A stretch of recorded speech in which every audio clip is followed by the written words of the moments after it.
the day I met Marcus Garvey was one of the most exciting days of my life. It was filled with anticipation from the earliest part of the day, because I knew that I was going with my father to meet Marcus Garvey.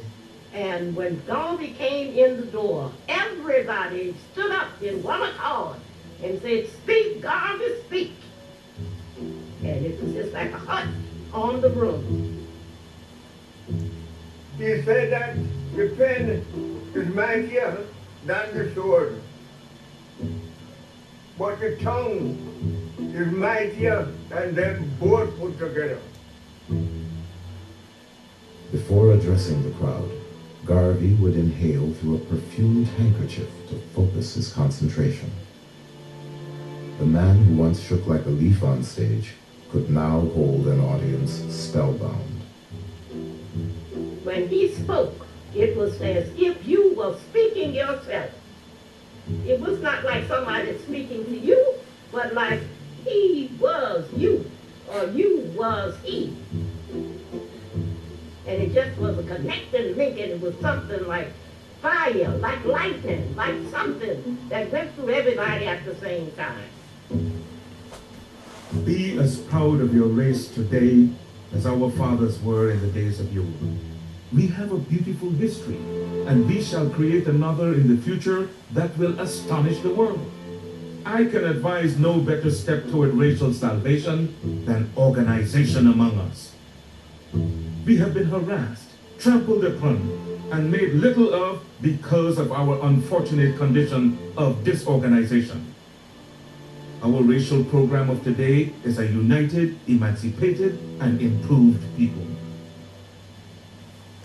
Garvey took black folk who were assaulted by a variety of very unfortunate and negative images of themselves and made them believe in themselves, made them see physical beauty in themselves, made them see the need to interpret and write their own history.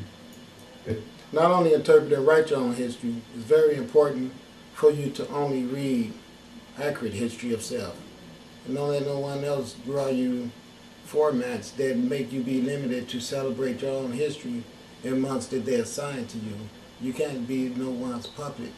Okay, you have to be able to fathom in your own mind, your own unique God-given birthright, to set up your own standards of achievement and your own timelines of when you should be able to accomplish your goals. All right, and when you should be able to apply your own energy toward the accomplishment of your goals as well. So it's real simple. No one should sit around and let no one dictate to them anything about the success of them as a people. And when I say a people, I mean the human family. But come on now, when you see someone has dichotomized you from them and they're using every strategy toward you to make you their servant or to make you a person that no longer exists on the planet, you should see an equal unity in all the people that is a unique sector of victimized people that should say, okay, well, maybe we all need to join our forces together to try to combat this or to, you know what I'm saying, whatever is necessary. But no, what do? We give all the things necessary to the person to beat the shit out. You running down the street and you see a sword and there's someone chasing you with a stick. And you pick up the damn sword and give it to the person. And say, you know, this is going to give you a better weapon than that stick. Now be nice. And let me get my head start like I was ahead of you when I stopped to give you this sword. That's the dumb shit we've been doing. Dumb but true. In that sense, Garvey sold the Negro to himself.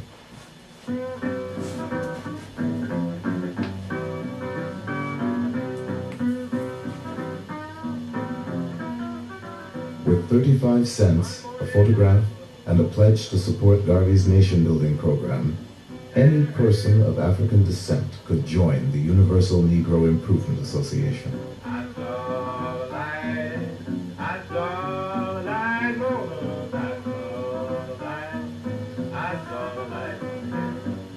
Garvey's genius was to transform cooks, maids, and workmen with the pride that comes with a title and a uniform.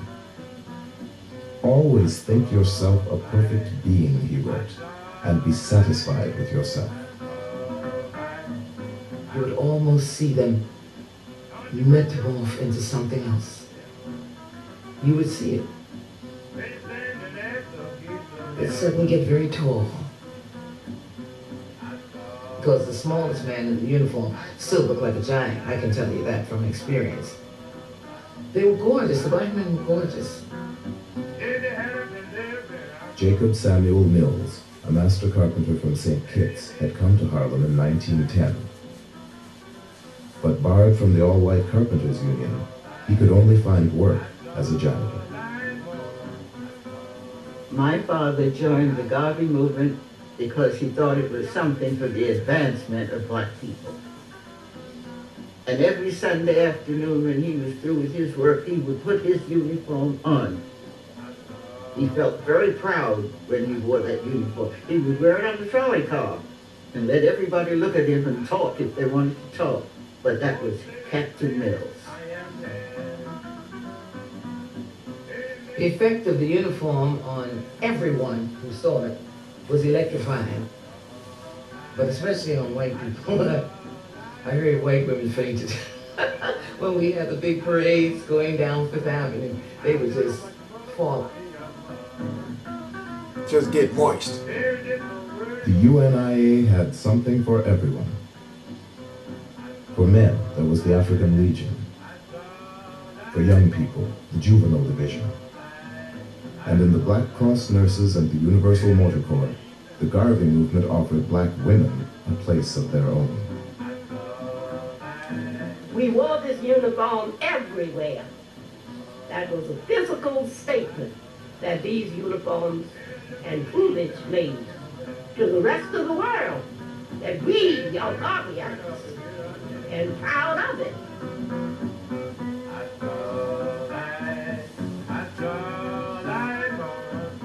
My father at one point said that the organization would have been able to develop farther and faster if we had more women in the organization in comparison to some of the wimpy men that we have. You know what? That's absolutely right. If you have anything that you want to be successful, you'll ask better clientele to women. Real simple. Before I left LA, I remember it was these two sisters. They was fine. They was really pretty. And they came down the street with some berets on. They had on this black attire, right? So I saw them coming down the street, and I thought to myself, why are they dressed in all this black? So I was waiting. And then I was coming out the store, and they came up. So they had these pamphlets, and the pamphlets was about Unite the Black and the Brown. So it was one sister that was young. I guess she was about 21 years old. There was another one that was about 32. The one that was 32 was really kind of not wanting to talk much, and she was shady about trying to hold a conversation with me. But the other younger one, she was real interested in my energy and my spirit, and she kept wanting to talk to me about everything that I had that you guys have been hearing me demonstrate right now. Funny thing is, they were both black, and they wanted to unite the brown and the black, but they was uniting with Mexican men. They didn't even want to talk to me. The one didn't. They never talked to me at all. I thought it was funny that black women fought the need to unite themselves with brown men, but they don't work at uniting themselves with their own black men. Any organization I try to start, I'm going to try to get all the women that I can in it. The women are the power. I know that. I know that without even having to be told that. That is something naturally that I'm aware of. So something speaks for themselves. Women make manifestations. It's real simple. So, peace and blessings. Hope to talk to you soon.